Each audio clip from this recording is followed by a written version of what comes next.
परम पूज्य गुरुदेव एवं परम माननीय माता जी के सूक्ष्म संरक्षण में यहाँ मंच पर विराजमान सभी सम्माननीय अतिथिगण, यहाँ छत्तीसगढ़ और उड़ीसा से अब सभी शक्ति स्वरूपा बहनें और देवतुल्य भाइयों, आप सभी का मैं बहुत नमन और स्वागत करती हूँ। आप लोग यहाँ पे आए हैं कुछ उद्देश्य को लेकर, कुछ गुरुदेव का काम आगे बढ़ाने के लिए। आप सभी से अनुरोध करूंगी कि एक बार कमर सीधी करके मेरे साथ साथ गायत्री महामंत्र का सत्स्वर उच्चारण करें। ओम भूर्भुवः स्वः तत्सवितुर्वरेण्यं भर्गो देवस्य धीमहि धियो यो नः प्रचोदयात्। मित्रों,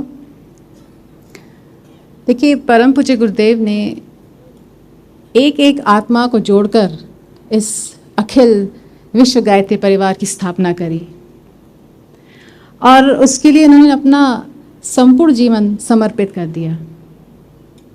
आज हम सभी जो लोग जुड़े हैं, हम लोग शायद बहुत ही सौभाग्यशाली उनमें से लोग हैं जो इस परिवार से जुड़े हुए हैं। और परम पूज्य गुरुदेव देखिए स्वयं महाकाल हैं, महाशक्ति हैं, और जितनी भी ऐसी विघ्न बाधाएं अगर आती हैं, ऐसे कोई आसुरी शक्तियां या नर पिशाच, उनका वो अंत करके ही रहते हैं, इसमें कोई शक नहीं है। पूज्य गुरुदेव की युग निर्माण योजना सफल हो रही है और होकर रहेगी।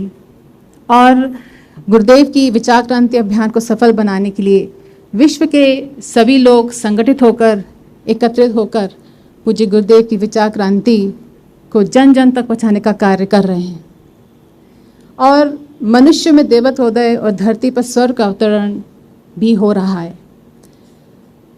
साथ ही साथ विश्व के जितने भी देश हैं, गुरुदेव के विचारों को अपनाकर और विश्व के कल्याण के लिए अग्रसर हो रहे हैं और ये कार्य चल रहा है।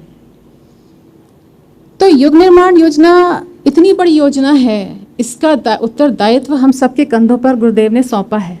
तो कुछ सोच के ही सौंपा होगा कि इतना बड़ी युग निर्माण योजना है, इसको हमें आगे बढ़ाना है, इसको बदलाव, समाज का बदलाव हमें करना है। तो ये युग निर्माण योजना देखिए छोटी मोटी योजना नहीं है, इसको हम पूरी जिम्मेदारी के साथ, पूरी ईमानदारी के साथ इसको हमें आगे बढ़ाना है और गुरुदेव के विचारों को जन जन तक पहुंचाना है। कई बार लोग पूछते हैं कि युग निर्माण हो रहा है कि नहीं हो रहा है, आखिर कब होगा कि नहीं होगा। तो मैं तो कह रही हूँ, मैं उन लोगों को ये बताना चाहती हूँ कि युग निर्माण हो रहा है। भले ही हमें इसकी गति धीमी लगती हो, भले ही हमें लगता हो कि अरे पता नहीं क्या हो रहा है, कभी होगा कि नहीं होगा, लेकिन जब 16 करोड़ गायत्री परिवार के लोग परिवर्तित हो सकते हैं, क्या ये निर्माण नहीं है? क्या ये बदलाव नहीं है? जब वो लोग बदल सकते हैं, उनके विचारों में बदलाव आ सकता है, उनके जीवन में परिवर्तन आ सकता है, उनकी जो बुराइयां हैं उसको मिटा सकते हैं, तो यही तो युग निर्माण हो रहा है। ये सबसे बड़ी बात है कि गायत्री परिवार के बहन भाई इसको आगे बढ़ा रहे हैं और परिवर्तित हो रहे हैं। जब 16 करोड़ लोग बदल सकते हैं तो अन्य लोगों को बदलेंगे। तो हमें ये सोचना चाहिए कि भले ही हमें दिखता नहीं हो, ऐसा लगता है कि छोटी मोटी चीज़ नहीं है ये, लेकिन धीरे धीरे परिवर्तन हो रहा है, लोग बदल रहे हैं और एक दिन ऐसा युग आएगा जिसको कहते हैं सतयुग ज़रूर आएगा, वापसी ज़रूर होगी।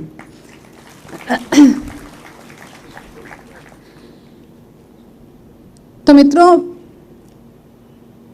जब कोई समस्या देखिए घर के दायरे से बाहर निकलकर विश्वव्यापी बन जाती है और समस्त मानव जाति नहीं बल्कि प्राणी जगत भी समूल नाश की ओर आगे बढ़ती है, तब इस धरती पर ऋषि मनीषी अवतारी शक्ति के रूप में अवतरित होकर और तात्कालिक परिस्थितियों के अनुसार समाधान खोजते हैं, तलाशते हैं और इस संकट से मुक्ति दिलाते हैं। तो ये हर युग का इतिहास है। वर्तमान युग में यदि हम देखें तो हम पाएंगे कि आज के इस युग में मनुष्य की जो सोच है उसका जो चिंतन है वो विकृत हो चुका है।